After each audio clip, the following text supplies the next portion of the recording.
Afatwa nk'umwe mu batoza beza cyane mu mateka y'umupira w'amaguru, ufite ubuhanga budasanzwe, umutima wo guhangana mu buryo bukomeye mu kibuga n'utundi dushya tugiye dutangaje mu mitoreze ye. Uyu nguyu ni Jose Mourinho, the special one. Uyu munsi tugiye kugaruka muri bimwe mu byaranze ubuzima bwa Jose Mourinho. Nguhaye ikaze.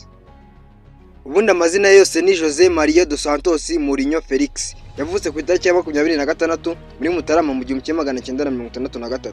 Avukira mu mujyi wa Setúbal muri Portugal. Se yari umunyezamu ukina umupira w'amaguru, bituma Jose Mourinho akurana urukundo rwa ruhago. Ariko ntiyabaye umukinnyi ukomeye, ahubwo yahisemo kuba umutoza.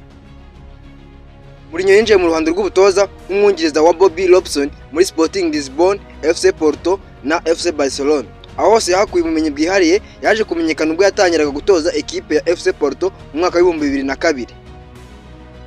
Muri FC Porto, Mourinho yagaragaje impano n'ubuhanga budasanzwe, yegukanye UEFA Cup muri 2003, hanyuma muri 2004 atwara UEFA Champions League. Uwo munsi ahinduka icyamamare ku rwego mpuzamahanga. Please don't call me arrogant, but I'm European champion and I think I'm special one. Iyi ni imvugo yamugize icyamamare kurushaho. Jose Mourinho muri Chelsea yatwaye Premier League ebyiri, FA Cup na League Cup. Mourinho yazanye impinduka mu mupira w'Ubwongereza, discipline ya tactique ndetse n'imbaraga mu mupira. Mourinho yerekeje muri Inter de Milan, aho yakoze amateka atwara Serie A, Coppa Italia ndetse na UEFA Champions League. Byose yabitwaye mu mwaka umwe, ari byo bita treble. Yabaye uwa mbere kubigeraho muri Inter de Milan.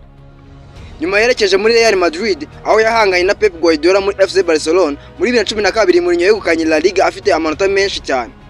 Uri ni rwari rugamba rw'abatoza rwinjiye mu mateka ya ruhago. Mourinho yagarutse muri Chelsea atwara indi Premier League. Nyuma yaho yerekeje muri Manchester United, aho yegukanye Europa League na League Cup. Abwira isi yose ko ari we the only manager watsindiye ibikombe byose by'ingenzi. Muri 2021 Jose Mourinho yerekeje muri AS Roma atwara UEFA Conference League, aba umutoza wa mbere utwaye buri gikombe cyose gitegurwa na EF. Ubu Jose Mourinho ni umutoza w'ikipe ya Fenerbahce yo muri Turukiya. Yasigiye amasezerano y'imyaka 2 muri Kamena 2024. Aya masezerano agomba kurangira muri 2026, ariko afite amahirwe yo kongera amasezerano kugeza muri 2028. Muri uyu mwaka wa mbere Fenerbahce yasoje champion iri ku mwanya wa kabiri, irushwa amanota 11 n'ikipe ya Galatasaray. Nubwo batatwaye igikombe, ubuyobozi bw'ikipe bwemeje ko Mourinho azakomeza gutoza ekipe mu mwaka utaha. Mourinho ni umutoza uzwiho kuba umutoza w'inararibonye, watwaranye ibikombe bikomeye n'amakipe menshi agiye atandukanye, kandi akomeje kugira uruhare rukomeye mu mupira w'amaguru ku rwego mpuzamahanga. Gushimiye wadukurikiranye. Iyi ngiyi ni The Real Shema TV. Biko gukora subscribe.